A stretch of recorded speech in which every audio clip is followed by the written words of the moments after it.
అదే 2012లో మరొక గ్రూప్ 2 విన్నరు మన ఇన్స్టిట్యూషన్లోనే ఉన్నారు.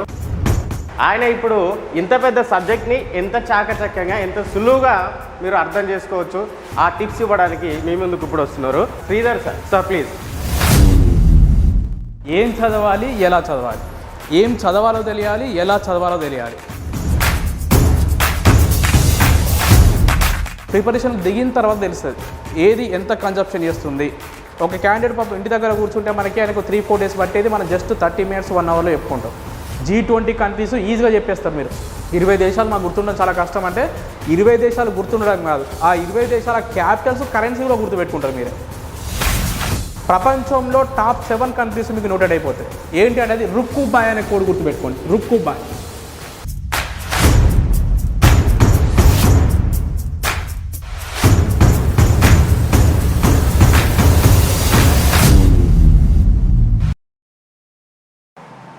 గ్రూప్ 2 తీసుకుంటే మనకి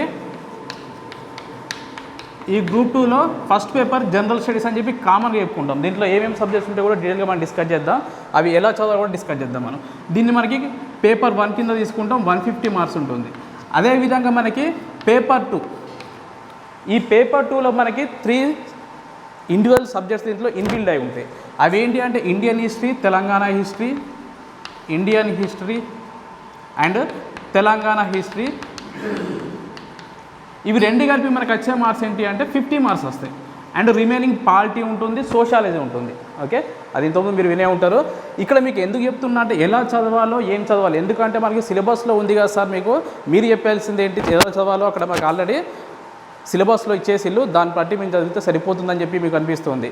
ఇక్కడ ఏంటంటే దేనికి ఎంత వెయిటేజ్ ఉన్నదనే విషయం చాలా చాలా ఇంపార్టెన్స్ ఉంటుంది. ఎందుకంటే ఇప్పుడు మనకి సెకండ్ పేపర్లో ఉండే ఇండియన్ హిస్టరీ, తెలంగాణ హిస్టరీ నుంచి వచ్చే మార్క్స్ 50 మార్క్స్. తెలంగాణ చరిత్ర నుంచి మనకు వచ్చే మార్కులు ఎన్ని అంటే 20 మార్కులు ఉంటాయి దీంట్లో. అదే ఇండియన్ హిస్టరీ తీసుకుంటే మనకి ancient history, medieval history, modern history అని చెప్పి 30 మార్క్స్ వస్తాయి. అంటే మనకి తెలంగాణ హిస్టరీ నుంచి వచ్చే మార్క్స్ 20 మార్క్స్ ఉన్నాయి ఇక్కడ చూడండి. ఓకే, అండ్ మనకి థర్డ్ పేపర్ తీసుకుంటే పేపర్ 3 తీసుకుంటే మనకి ఎకానమీ ఉంటుంది. ఎకానమీ ఉంటుంది.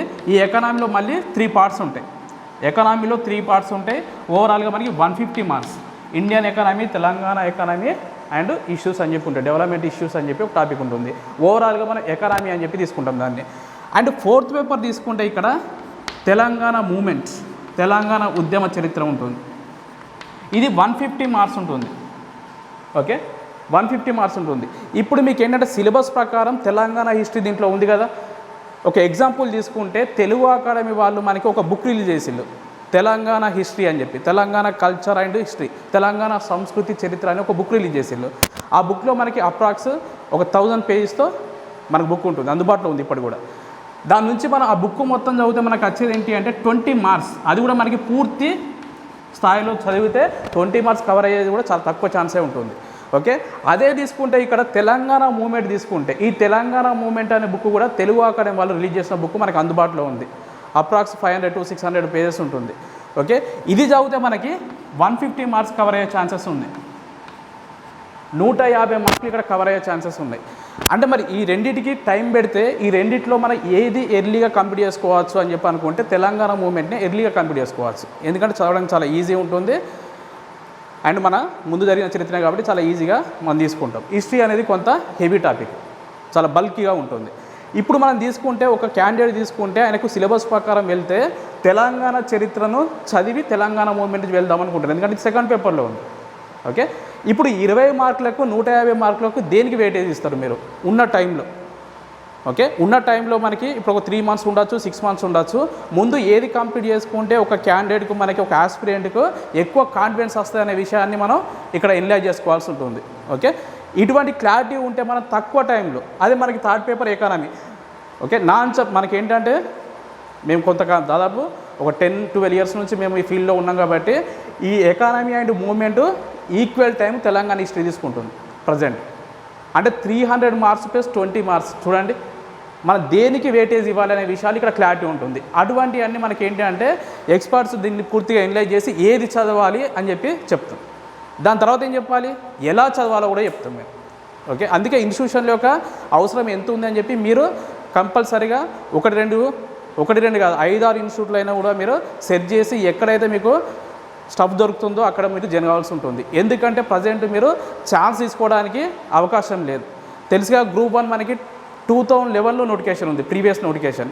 ప్రజెంట్ మళ్ళీ ఇప్పుడు పడుతుంది, మళ్ళీ 22లో పడుతుంది నోటిఫికేషన్. అంటే ఎంత 12 ఇయర్స్ ఛాన్స్ తీసుకునే అవకాశం ఉంది. ఈసారి మనం ఫెయిల్యూర్స్ను చూసుకొని మళ్ళీ మనం కవర్ చేసుకొని నెక్స్ట్ ప్రిపరేషన్కి రెడీ అవుదామని చెప్పి అనుకుంటే ప్రజెంట్ అటువంటి సినారియో ఉందా? లేదు. ఎందుకంటే మనకి అప్పటి వరకు ఫీల్డ్లో ఉండకపోవచ్చు మనం. అండ్ గ్రూప్ 2 7 ఇయర్స్ తీసుకుంది ఇప్పుడు.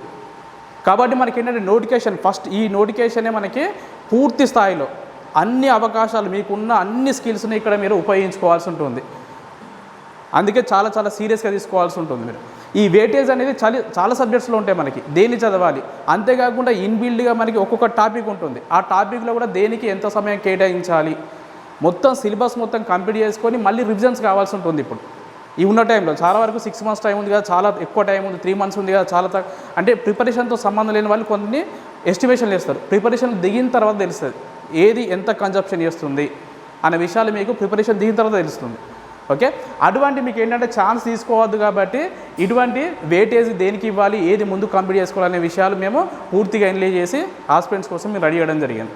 ఓకే, అదేవిధంగా మనకి ఇక్కడ ఇంతకుముందు మన సిలబస్ గురించి డిస్కస్ చేసాం కాబట్టి సిలబస్లో ఏమేమి ఉంటే అవి ఏ విధంగా చదవాలని మాత్రం ఇక్కడ చూద్దాం మనం. ఓకే, అదేవిధంగా మరి ఏం చదవాలి, ఇప్పుడు వెయిటేజ్ గురించి మనం చిన్న విషయాన్ని చూడడం జరిగింది. మరి ఎలా చదవాల్సి ఉంటుంది? ఎలా చదవాల్సి ఉంటుంది అంటే మనకి జస్ట్ మీ యాక్టివిటీస్ను ఎక్కడి నుంచి స్టార్ట్ చేద్దామో ఒకసారి చూద్దాం మనం. ఓకే, ఎక్కడి నుంచి స్టార్ట్ చేద్దామంటే మనకి మీ యాక్టివిటీస్ని డైలీ మనం లేచినప్పటి నుంచి పడుకునే వరకు మీ యాక్టివిటీస్ని కొంత కీన్గా అబ్జర్వ్ చేయండి మీరు. ఓకే, ఏంటి అబ్జర్వ్ చేయడం ఏంటి అంటే మీరు నిద్ర లేచిన తర్వాత మొబైల్ యూజ్ చేస్తారు చాలా వరకు చాలామంది. ఓకే, రెగ్యులర్ యాక్టివిటీ అయింది ఏంటి మొబైల్ యూజ్ చేయడం అనేది. ఓకే, లేచిన వెంటనే మొబైల్ యూజ్ చేయడం అనేది చాలా కామన్ అయింది కదా. ఈ మొబైల్ ఇన్వెన్షన్ చేసింది ఎవరు మొబైల్ ఇన్వెన్షన్ చేసింది? Martin Cooper. Right. Okay, Martin Cooper అంటేనే మనకి మొబైల్ ఇన్వెన్షన్ చేయడం జరిగింది. ఎందుకు ఇటువంటి విషయాలు అంటే మనకి ప్రీవియస్ క్వశ్చన్స్ మీరు తీసుకుంటే లాస్ట్ టైం మనకి 2016 నవంబర్లో కండక్ట్ చేసిన గ్రూప్ 2 ఎగ్జామ్ తీసుకుంటే మనకి ఐఎఫ్ఎస్సి కోడ్ అంటే ఏంటి అని వచ్చింది. ఐఎఫ్ఎస్సి. ఓకే, అండ్ ఎల్టీఈ అంటే ఏంటి వచ్చింది. ఇవన్నీ group 2 questions, previous group 2 questions మనకి జిఎస్లో వచ్చింది. ఐఎఫ్ఎస్సి అంటే ఏంటి? ఇండియన్ ఫైనాన్స్ సిస్టమ్ కోడ్ అని చెప్పి చెప్పుకుంటాం. అంటే మనకు ఒకరి నుంచి ఒకరి డబ్బులు ట్రాన్సాక్షన్ చేయాలంటే ఇప్పుడు యూపీఐ పేమెంట్స్ మనం యూజ్ చేస్తున్నాం కదా, యూపీఐ యూనిఫైడ్ పేమెంట్ ఇంటర్ఫేస్ అని చెప్పి. ఇవి చేయాలంటే కంపల్సరీ ఒక్కొక్క బ్యాంకు పర్టికులర్గా కోడ్ ఉంటుంది, మీకు తెలిసే ఉంటుంది. మీకు తెలిసి ఉంటుంది ఒక కామన్ అభ్యర్థికి మరియు కాంపిటేటివ్ ఫీల్డ్లో ఉండే ఆస్పిరెంట్కి ఉన్న తేడా ఏంటి అంటే వాటి గురించి మీకు కొంత అవేర్నెస్ ఉండాలి. మన ఐఎఫ్ఎస్ అని చెప్పి కామన్గా మీ ఫ్రెండ్స్ కానీ యూజ్ చేస్తారు, దీని అబ్రివేషన్ ఏంటో మీకు తెలియాలి. ఓకే, ఇది మనకి ప్రీవియస్ గ్రూప్ 2 క్వశ్చన్ ఇది. అదేవిధంగా ఎల్టీఈ లాంగ్ టర్మ్ ఎవల్యూషన్. మీ మొబైల్ దాదాపు అందరూ కూడా 4G మొబైల్స్ ఇప్పుడు అందుబాటులో ఉన్నాయి, 5G కూడా వస్తున్నాయి. ఓకే, మరి 1G అంటే ఏంటి, 2G అంటే ఏంటి, 3G అంటే ఏంటి, 4G అంటే ఏంటి, 5G అంటే ఏంటి? ఓకే, ఆ టెక్నాలజీ సంబంధించిందే ఈ వర్డ్ లాంగ్ టర్మ్ ఎవల్యూషన్ అని చెప్పి పిలుస్తాం. ఓకే, 4G మొబైల్స్లో మనకి స్పీడ్ డాటా అందుబాటులో ఉంటుంది. మరి దాంతో మనకి వాయిస్ కాల్స్ కూడా యూజ్ చేసుకోవడానికి అని చెప్పి ఈ టెక్నాలజీని యూజ్ చేస్తాం మనం. లాంగ్ టర్మ్ ఎవల్యూషన్ అని చెప్పి పిలుస్తాం. మేము మొబైల్లో మనకి పైన పడుతుంది ఎల్టీఈ అని చెప్పి, ఓల్టీ అని చెప్పి పడుతుంది, voice over long term evolution అని చెప్పి. ఇవన్నీ మన చుట్టూ జరిగేటివి. ఓకే, మన చుట్టూ జరిగే వాటి గురించి మీకు కొంత అబ్జర్వేషన్ ఉండాలి. ఓకే, అది మనకి చాలా చాలా యూజ్ అవుతుంది. ప్రీవియస్ క్వశ్చన్ తీసుకుంటే అమెజాన్ ఫౌండర్ ఎవరని చెప్పి వచ్చింది. అమెజాన్ ఫౌండర్ ఎవరు? Jeff Bezos. ఓకే, పేరు వినే ఉంటారు కదా. ఈయన మనకి డైవర్స్ తీసుకున్నా కూడా అది న్యూసే. జెఫ్ బిజోస్ ఈయన ఒక పర్సనల్ ఇష్యూ, ఈయన విడాకులు ఇవ్వడం జరిగింది, అది కూడా మనకి న్యూస్ అయ్యేది. ఎందుకు న్యూస్ అయింది? ప్రపంచంలో అతిపెద్ద భరణం. ఓకే, ప్రపంచంలో మనకి అతిపెద్ద భరణంగా రికార్డులకు ఎక్కింది జెఫ్ బిజోస్. అంటే మనకి ఏంటంటే ఈ యాక్టివిటీస్ అన్నీ కూడా మనకి తెలిసి ఉండాలి. ఎందుకంటే మీరు కంపల్సరీ అమెజాన్ ఈ కామర్స్ మీరు యూజ్ చేసే ఉంటారు, ఆన్లైన్ స్ట్రీమింగ్ ఉన్నాయి. ఓకే, చాలా పెద్ద సంస్థ. అండ్ దానికి ప్యారలల్గా ఉన్న ఫ్లిప్కార్ట్ యొక్క ఫౌండర్ ఎవరు? ఇవన్నీ ప్రీవియస్ క్వశ్చన్సే మనకి. ఒకసారి మీరు ప్రీవియస్ పేపర్ చూడండి, చాలా క్వశ్చన్స్ పడ్డాయి మనకి. ఫ్లిప్కార్ట్ ఫౌండర్ ఎవరు? సచిన్ బన్సాల్ అండ్ బిన్నీ బన్సాల్. మన రెగ్యులర్ యాక్టివిటీస్ ఇవన్నీ. ఓకే, మనం మార్నింగ్ ఇప్పుడు దాదాపు కరెన్సీ మీరు యూజ్ చేస్తూ ఉంటారు అందరూ. మీరు ఇక్కడ దాకా రావాలి అంటే కూడా మీరు ట్రాన్స్పోర్ట్లో లేకపోతే ఇక్కడ కంపల్సరీ కరెన్సీ యూజ్ చేస్తారు. మీరు రెగ్యులర్ యాక్టివిటీస్లో డబ్బులు యూజ్ చేస్తారు కదా. మీరు ఈ డబ్బులు ఏ రకంగా యూజ్ చేస్తారు? డైరెక్ట్ ఫిజికల్ కరెన్సీ కావచ్చు, లేదా ఫోన్పే, గూగుల్ పే కావచ్చు. ఫోన్పే ఫౌండర్ ఎవరు? సమీర్ నిగమ్, రాహుల్ చారి. ఓకే, అదేవిధంగా ఫిజికల్ కరెన్సీ గురించి చూస్తే మనకి 2000 మన డెమోన్స్ట్రేషన్లో హై వాల్యూ ఉన్నది ఏంటి? 2000 కరెన్సీ మనకి హై వాల్యూ ఉంది. ఓకే, 2000 నోటు అనేది మనకి హై వాల్యూ ఉంది కదా. ఈ 2000 నోట్ను మనం తీసుకున్నప్పుడు దీనిపైన ఉన్న మోటిఫ్ ఏంటి? మోటిఫ్ అంటే దానిపైన ఉండే ఇమేజ్. 2000 నోట్ పైన మనకు కనిపించే మోటిఫ్ ఏంటి? ఇమేజ్ ఏంటి? ఐడియా ఉందా? మామ్ అని చెప్పి చెప్పుకుంటాం. ఓకే, 2000 నోట్ పైన ఉండేది మామ్. అంటే ఏంటి? మామ్ అంటే మంగళయాన్, మార్స్ ఆర్బిటాల్ మిషన్ అని చెప్పి పిలుస్తాం. మంగళయాన్ అన్న మార్స్ ఆర్బిటాల్ మిషన్ అన్న ఒకటే. ఎందుకు మరి దానిపైన ఎందుకు చేర్చిల్లు? ఎందుకు చేర్చిల్లు అంటే మీకు తెలియడానికి, మనందరికీ తెలియడానికి. ఓకే, మనకేంటంటే జనరల్ స్టడీస్లో ఒక టాపిక్ ఉంది, జనరల్ సైన్స్ ఇండియా అచీవ్మెంట్స్ అని చెప్పి ఉంటుంది. అంటే మన టెక్నాలజీలో భారతదేశం సాధించిన ప్రగతి గురించి అని చెప్పి ఉంటుంది. మైల్ స్టోన్స్ లాంటి గురించి మనం చదవాల్సి ఉంటుంది కంపల్సరీగా. దాంట్లో తీసుకుంటే మనకి మామ్ అనేది మన 2000 నోటు పైన మన అందరికీ తెలియడానికి అని చెప్పి దాన్ని ముద్రించడం జరిగింది. మరి దాని గురించి మనకి ఎంతవరకు తెలుసు? ఇది మనకి జనరల్ అవేర్నెస్ అంటే మన చుట్టూ జరిగే వాటి గురించి కొంత కీన్ అబ్జర్వేషన్ ఉండాలని చెప్పి చెప్పుకుంటున్నాం కదా, అది ఈ విధంగా ఉండాలి. ఓకే, ఈసారి మీరు యూజ్ చేస్తున్నప్పుడు ఒకసారి చూడండి ఆ కరెన్సీ నోట్ను. ఈ 2000 నోటు పైన కనిపించే మనకి మోటిఫ్ ఏంటి అంటే మంగళయాన్ లేదా మార్స్ ఆర్బిటాల్ మిషన్ అని చెప్పి చెప్పుకుంటున్నాం కదా. ఇది 2013 2013వ సంవత్సరం నవంబర్ 5న లాంచ్ చేయడం జరిగింది శ్రీహరికోట నుంచి. ఏపీలోనే Satish Dhawan high altitude and range అనే మనకు స్టేషన్ నుంచి, స్పేస్ స్టేషన్ నుంచి దీన్ని లాంచ్ చేయడం జరిగింది మామ్ని. మరి ఎందుకు ఇంత గొప్పగా చెప్పుకుంటున్న? ప్రపంచంలో ఎవరు చేయలేదా ఈ ఎక్స్పెరిమెంట్ అంటే? చేసింది, మనకంటే ముందు చేయడం జరిగింది. కాకపోతే వాళ్ళు చేసినప్పుడు, అమెరికా చేసినప్పుడు, నాసా చేసింది, యూరోపియన్ యూనియన్ చేసింది.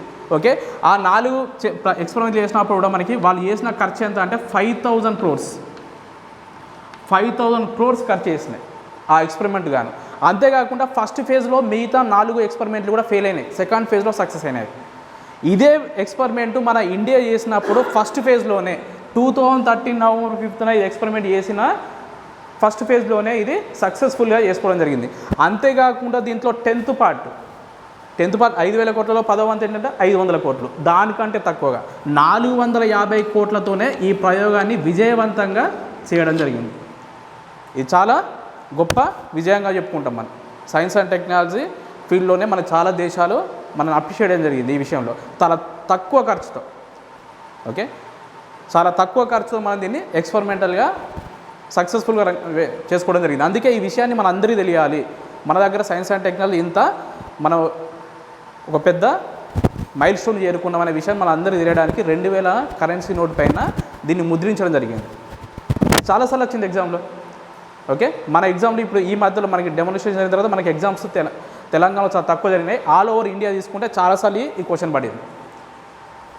ఓకే, అదేవిధంగా 500 నోట్ పైన ఏముంది మోటివ్? ఈసారి మీరు కరెన్సీ యూజ్ చేసినప్పుడు కంపల్సరీ కొంత అబ్జర్వ్ చేయండి. 500 నోట్ పైన ఏముంది? రెడ్ ఫోర్ట్ ఉంది.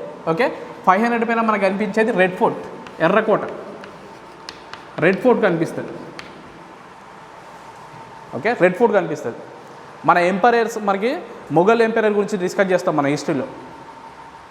మనకి 1857 రివోల్ట్లో మనం బ్రిటిష్ వాళ్ళపైన తిరుగుబాటు చేసి మన యొక్క రాజ్యాధినేతలు లేకపోతే మన యొక్క రాజులు ఎవరిని అంగీకరించినామంటే మొఘల్స్ని. 2వ బహదూర్ షా ఆయన రెడ్ ఫోర్ట్లో ఆయన యొక్క నివాసం, ఆయన తీసుకొచ్చి 1857 రివోల్ట్లో ఈయన తీసుకొచ్చి ఈయన మా రాజు అని చెప్పి అప్పుడున్న మన ఆర్మీ వాళ్ళు చెప్పడం జరిగింది. అంటే వాళ్ళని మనం అంగీకరించిన, వాళ్ళ సార్వభౌమత్వాన్ని మన ఇండియా అంగీకరించిందని చెప్పి చెప్పుకుంటాం మొఘల్స్ని. ఓకే, అటువంటి వాళ్ళ యొక్క మోనుమెంట్ ఇది రెడ్ ఫోర్ట్. అది మన 500 నోట్ పైన ప్రింట్ చేయడం జరిగింది మనందరికీ తెలియడానికి. ఓకే, అండ్ నెక్స్ట్ డెమోన్స్ట్రేట్ ఏంటి? 200 నోట్ తీసుకుంటే 200 నోట్ పైన ఉండేది ఏంటి? మనకి సాంచి స్తూపం ఉంది. సాంచి స్తూపం మనకి 200 కరెన్సీ నోట్ పైన కనిపిస్తాయి. సాంచి స్తూపం దేనికి సంబంధించి? సాంచి స్తూపం అంటే మనకి బుద్ధిజం పైన. ఓకే, మనకి గ్రేట్ ఫిలాసఫర్ అని చెప్పి చెప్పుకుంటాం, మోటివేటర్ అని చెప్పి చెప్పుకుంటాం. అండ్ గ్లోబల్ పీస్ను ఎప్పుడో కాంక్షించిన ఒక రిలీజియన్ ఉంది, ఏంటి? బుద్ధిజం. ఇటువంటి బుద్ధిజాన్ని మనకి అశోక స్వీకరించిన తర్వాత ఆయన ఎక్స్పాండ్ చేయడం జరిగింది. ఈ బుద్ధిజం ప్రపంచవ్యాప్తంగా కూడా వ్యాప్తి చెందాలని చెప్పి ఆయన కొన్ని మోనుమెంట్స్ వేయడం జరిగింది. ఆ విధంగా చేసిన మోనుమెంటే మనకి సాంచి స్తూప మధ్యప్రదేశ్లో ఉంది. ఓకే, సాంచి టౌన్లోనే ఉంటుంది, హిల్స్ పైన ఉంటుంది. ఆ సాంచి స్తూపాన్ని మనం ఎక్కడ ప్రింట్ చేసుకున్నాం, 200 నోట్ పైన ప్రింట్ చేయడం జరిగింది. నెక్స్ట్ ఏంటి, 100 రూపీస్ పైన. 100 రూపీస్ పైన కనిపించేది ఏంటి, 100 రూపీస్ పైన కనిపించేది రాణి కా వావ్. ఇది ఒక అద్భుతంగా చెప్పుకుంటాం.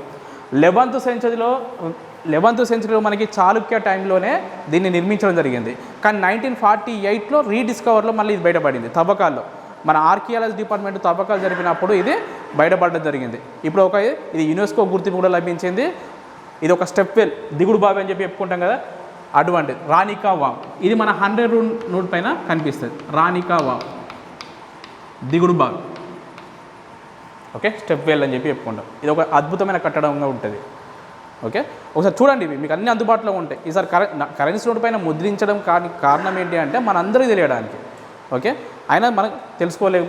ఇదే మనకి జనరల్ అభ్యర్థికి ఉన్న కాంపిటేటివ్ ఆస్పిరెంట్ తెలియాల్సిన విషయాలు ఇవే. ఏవైతే మన చుట్టూ జరుగుతున్నాయో వాటి గురించి కొంత డీటెయిల్స్ మీకు ఉంటే ఇవన్నీ కూడా మనకి ప్రీవియస్ క్వశ్చన్స్లో పడ్డాయి. అదేవిధంగా మనకి 50 రూపీస్ పైన కనిపించేది ఏంటి, ఇది 100 రూపీస్ పైన కనిపించే మోటిఫ్ అండ్ 50 రూపీస్ పైన కనిపించేది హంపి చారియోట్. హంపి విజయనగర డైనెస్టీ అని చెప్పి మనం హిస్టరీలో చెప్పుకుంటాం. ఇంతకుముందు ఏపీ హిస్టరీ ఉన్నప్పుడు చాలా ఎక్కువ ఉండేది, ఇప్పుడు కొంత తగ్గింది. వాళ్ళ మనకి క్యాపిటల్గా ఉండేది హంపి అని చెప్పి. ఈ హంపి విత్ చారియోట్, హంపి రథం అని చెప్పి చెప్పుకుంటాం, కర్ణాటకలో ఉంటుంది. ఓకే, ఆ సింబల్ మనకి, ఆ మోటివ్ మనకి 50 రూపీస్ పైన కనిపిస్తుంది. నెక్స్ట్ 20 రూపీస్ పైన కనిపించేది ఏంటి, ఎల్లోరా కేవ్స్.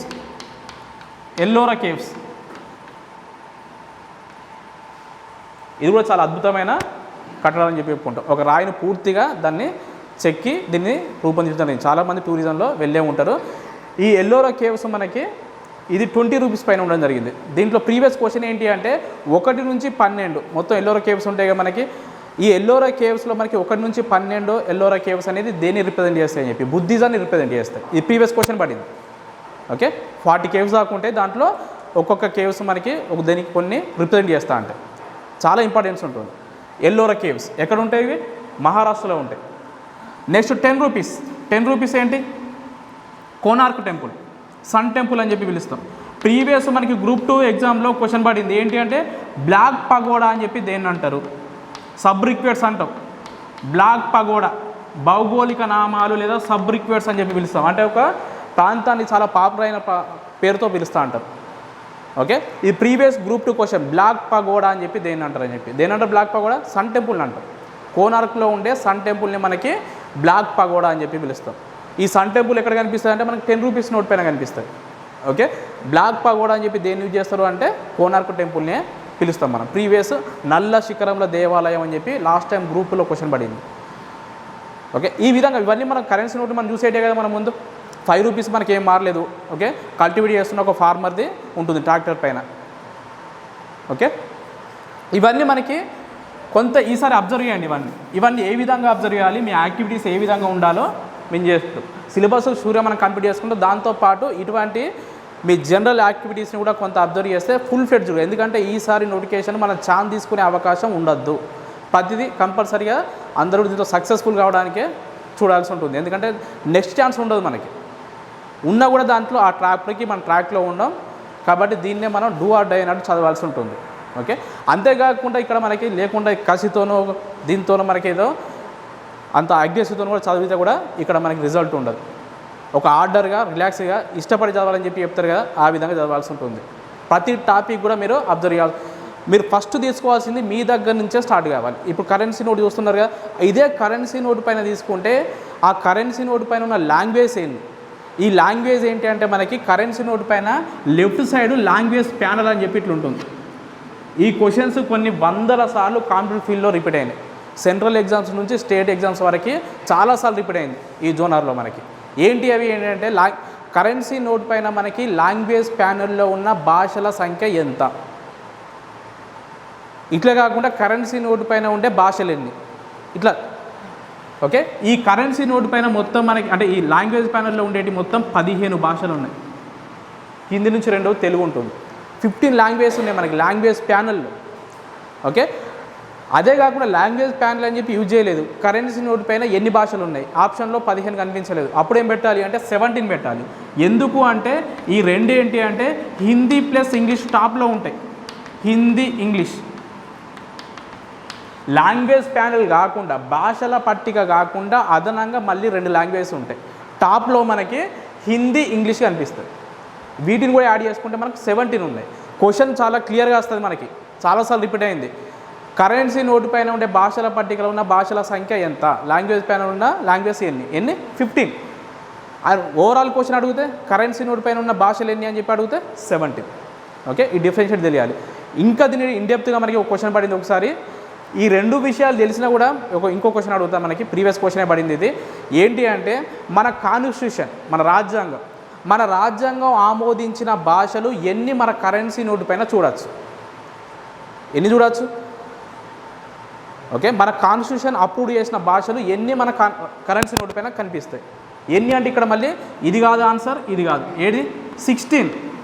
ఎందుకంటే మన రాజ్యాంగం ఆమోదించిన 22 భాషల్లో 16 భాషలు మనకి కరెన్సీ నోటు పైన కనిపిస్తాయి. ఏంటి, ఈ 15 భాషలతో పాటు హిందీ, ఇంగ్లీషు మన రాజ్యాంగం ఆమోదించలేదు. ఓకే, అంటే మీకు ఏంటంటే కేవలం కరెన్సీ నోటు పైన ఇన్ని ఉన్నాయి క్వశ్చన్స్ మనకి. ఓకే, మన లాంగ్వేజ్ ప్యానల్లో మొత్తం మనకి 15 ఉన్నాయి, అండ్ టాప్లో 2 ఉన్నాయి, హిందీ ఇంగ్లీష్ ఓవరాల్గా 17 ఉన్నాయి. అండ్ మన కాన్స్టిట్యూషన్ అప్రూవ్డ్ చేసిన లాంగ్వేజెస్ ఎన్ని ఉన్నాయి అంటే 16 మన కరెన్సీ నోట్ పైన కనిపిస్తాయి. ఓవరాల్గా మన కాన్స్టిట్యూషన్ అప్రూవ్ చెప్పిన ఎన్ని ఐడెంటిఫై చేసినాయి 22. ఓకే, అండ్ ఇంతే కాకుండా కరెన్సీ నోట్తోనే అయిపోయిందా అంటే లేదు. కరెన్సీ నోట్ పైన మనకి చూస్తే ఈ సింబల్ కనిపిస్తుంది. ఓకే, ఈ సింబల్ కనిపిస్తుంది కదా, ఈ సింబల్ ఏంటి ఈ సింబల్ ఏంటంటే మన కరెన్సీకి అఫిషియల్ ఎంబ్లమ్ ఇది. మన కరెన్సీకి రాజముద్ర అని చెప్పి పిలుస్తాం. ఇండియన్ కరెన్సీకి రాజముద్ర. ఈ విషయాలన్నీ మీకు తెలిసే ఉంటాయి. ఇది దేనికి సంబంధించిన డాలర్ అని చెప్పి ఈజీగా చెప్పేస్తారు. ఓకే, ఇది ఎన్ అని చెప్పి పిలుస్తారు. ఓకే, యూరో, ఇవన్నీ కూడా మీకు తెలుసుగా. అదేవిధంగా మన ఇండియన్ కరెన్సీ కూడా ఒక సింబల్ ఉంది. ఆ సింబల్ ఏంటి అంటే ఇప్పుడు మనం చెప్పుకున్నదే ఇది. ఈ సింబల్ని మనకి మన కరెన్సీకి, ఇండియన్ కరెన్సీకి రాజముద్ర అని చెప్పి పిలుస్తాం. దీన్ని మనకి 2009 సంవత్సరంలో మన సెంట్రల్ క్యాబినెట్ ఒక కంటెస్ట్ పెట్టింది. ఎవరు మరి ఈ డిజైన్ని ఎవరు రూపొందించాలంటే ఓపెన్ కంటెస్ట్. ఎవరైనా మీరు పార్టిసిపేట్ చేయవచ్చు, నేను పార్టిసిపేట్ చేయవచ్చు, అందరూ పార్టిసిపేట్ చేయవచ్చు. ఈ విధంగా ఓపెన్ కంటెస్ట్ 2009లో పెడితే అప్పుడు మనకి 2000 ఎంట్రీలు వచ్చినాయి. దీంట్లో డి ఉదయ్ కుమార్ అనే ఐఐటి విద్యార్థి, డి ఉదయ్ కుమార్, ఈయన డిజైన్ చేసిన దేవనగరి లిపి, అంటే హిందీలో ఉన్న రాను అండ్ ఇంగ్లీష్లోని ఆర్ను, ఈ రెండింటిని మనకి ఆయన మిళితం చేసి దీన్ని రూపొందించడం జరిగింది. ఇది కొంత మన సంస్కృతిని, మన కల్చర్ని, ఇండియా కల్చర్ని రిప్రజెంట్ చేస్తుందని చెప్పి భావించి దీన్ని అప్రూవ్ చేయడం జరిగింది క్యాబినెట్. అప్రూవ్ చేసి మళ్ళీ ఎవరికి పంపించింది, యూటీసీకి, యూనికోడ్ టెక్నికల్ కమిటీ అని చెప్పి పిలుస్తాం. యూటీసీ ఇది అప్పుడు చెప్తేనే ఇటువంటి అన్ని కూడా మనకి ఇంప్లిమెంటేషన్లోకి వస్తాయి. యూనికోడ్ టెక్నికల్ కమిటీ దీన్ని 2010లో అప్రూవ్ చేయడం జరిగింది. 2010లో మనకి యూటీసీ డి ఉదయ్ కుమార్ ప్రపోజ్ చేసి ఈ డిజైన్ను మనకి అప్రూవ్ చేయడం జరిగింది యూటీసీ. దీంతో 2010 నుంచి ఇది అమలులోకి రావడం జరిగింది. ఇప్పుడు మనకి ఎక్కడైనా కూడా డిజిటల్లో కానీ ఎక్కడ కానీ ఇవి అందుబాటులో ఉంటాయి. మన కరెన్సీ నోటు పైన ఈ సింబల్ కనిపిస్తుంది మీకు. దీన్ని రూపొందించింది ఎవరని చెప్పి ప్రీవియస్ క్వశ్చన్ కొన్ని వందల సార్లు రావడం జరిగింది, డి ఉదయ్ కుమార్. ఓకే, అదేవిధంగా మనకి ఇంతేనా ఇంకా మన కరెన్సీ నోట్ పైన కనిపించేది అంటే ఈ సింబల్ కూడా కనిపిస్తుంది కరెన్సీ నోట్ పైన,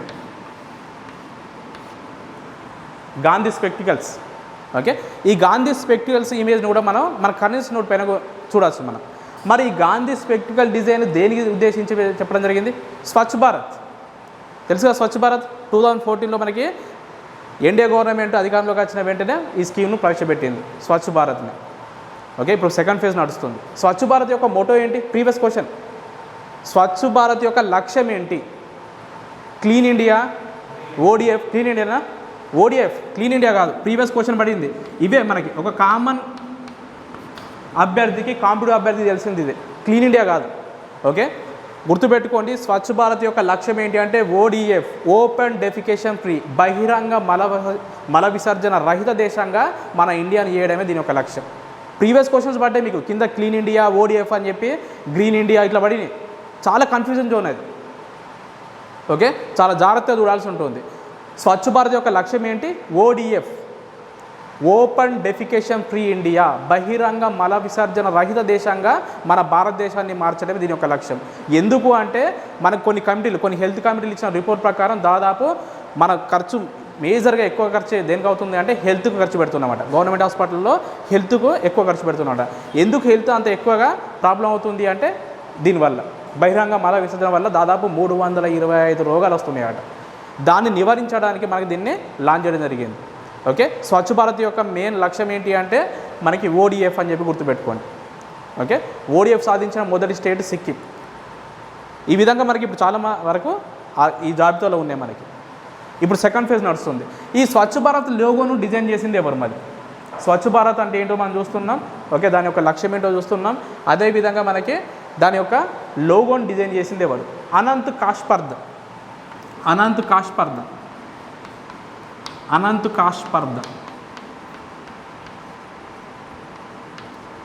స్వచ్ఛ భారత్ లోగోని డిజైన్ చేసింది. ఇది మన కనెక్షన్ నోట్ పైన కనిపిస్తుంది. ఈ స్పెక్టర్స్ ఒకటే కనిపిస్తుందా? దీని కింద ఒక ట్యాగ్ లైన్ ఉంటుంది, ఏ కదంకి స్వచ్ఛతకి ఔర్, స్వచ్ఛత వైపు ఒక అడుగు అని చెప్పి రాసి ఉంటుంది. మరి ఈ ట్యాగ్ లైన్ ఇచ్చింది ఎవరు? ఇది కూడా ప్రీవియస్ క్వశ్చనే. భాగ్యశ్రీ వర్మ.